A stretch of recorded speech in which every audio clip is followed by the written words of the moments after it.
my name is Damion Candido. I'd like to introduce myself. I'm teaching at ECC. I have been for over 20 years now. I teach computer programming, I teach computer literacy, and I even teach information design, so a few big range of things. The students will benefit in the diploma studying at ECC because there's a good community base at ECC. They get smaller classes, they get far more time with their lecturers. At ECU, you're usually, when I was teaching there, I was teaching to a class of 400 sometimes in the lecture theatre. And so there is really very little time for students to get feedback and ask questions during the lectures. Our classes, because they're nice and small and they're integrated so that we don't have a specific lecture and a tutorial, we just have a class, means that the students can get much more questions, feedback and responses from us. So that helps them settle in and learn what they're going to be facing when they get over to the university. Definitely you have a much greater classroom control and you can see what everyone is up to. Whereas in a big lecture theatre, they can hide up the back and go to sleep and not even be in the lecture. In our rooms, they're far more interactive, and so we have the ability to see what everyone is doing. So for all of my units, I try to have weekly work that is assessed. So nothing they do in class is just wasted. It's not wasted time, it all builds to their assessment. So we have portfolios and things like that where they're doing little tasks and building on it. Some of those tasks we do in class, some they do for homework. Using Moodle and our online learning system means we can keep a really close eye on what they're doing and when they're doing it. Moodle tells me how many times they access different resources. So we can see if some students aren't engaging in the material and then look at other ways to engage that student, because not all students will want to engage with material in the same way. For students who don't want to speak up and ask in class, always go and see your lecturer after class. None of our lecturers are in a hurry to leave. Okay, we're usually here. Most of our lecturers will put on Moodle when they're available and where they're available, so that students can come and ask them questions when there's not other students around. The other thing, of course, is email and any other communication system that we have. Through the learning management system, you can send emails, you can send direct messages, you can send chat messages, which a lot of students do prefer to use chat. Yeah, there's a very wide range in IT of jobs and what you can and end up doing.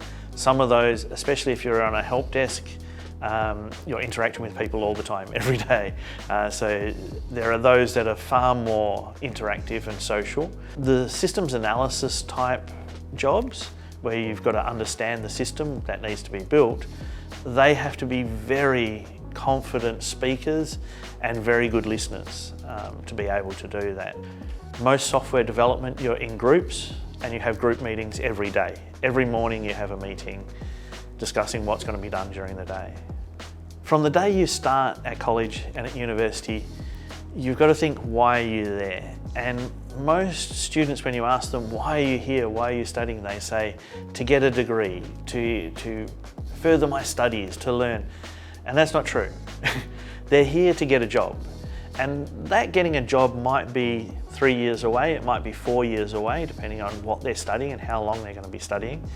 But you've got to start planning for that. And one of the things we do in my units is we go on to Seek and we look at jobs available in the market that they're looking for. That allows them to see what's out there. It gives them an idea of what they're going to be doing and how much they're going to earn. Because that goes back to how much effort they need to put in at uni. Because if they know, if I fail a couple of units and have to repeat a semester, that's half a year of their income that they haven't got.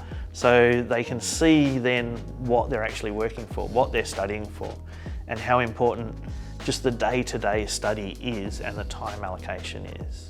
In computing, the cybersecurity roles are far more technical than people are thinking, and you have to be far more aware of what's happening and up to date with what's new and what's passing. So computing jobs have gone from, there's lots of jobs that are fairly easy and there are some harder, more highly paid jobs, to in the future there's not going to be any of these easy jobs. There's going to be hard jobs, especially in the cybersecurity area. So the students have to start preparing for that, and we have to start preparing them. We have to let them know what tools are available, and AI and ChatGPT is just another tool. It's a really useful tool, but we have to know how to use it properly. That means that the students are getting prepared for when they do face bigger classes. And this is good because usually our first year classes are fairly small. Then when they get into second year classes at uni, they're not as big as their first year classes. So at uni, the first years are really big, their second years start to thin down.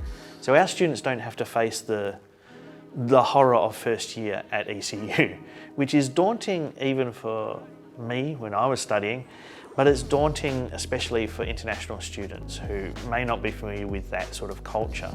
I always tell students about the clubs and societies that are available in Australia, especially the engineering clubs and societies, as well as the Australian Computing Society, because they're good avenues to find contacts when you're looking for work later on.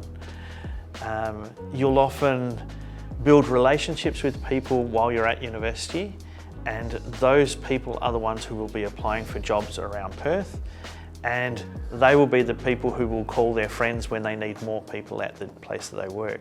So it is a good idea to get involved with most of those clubs and groups and societies as they're around.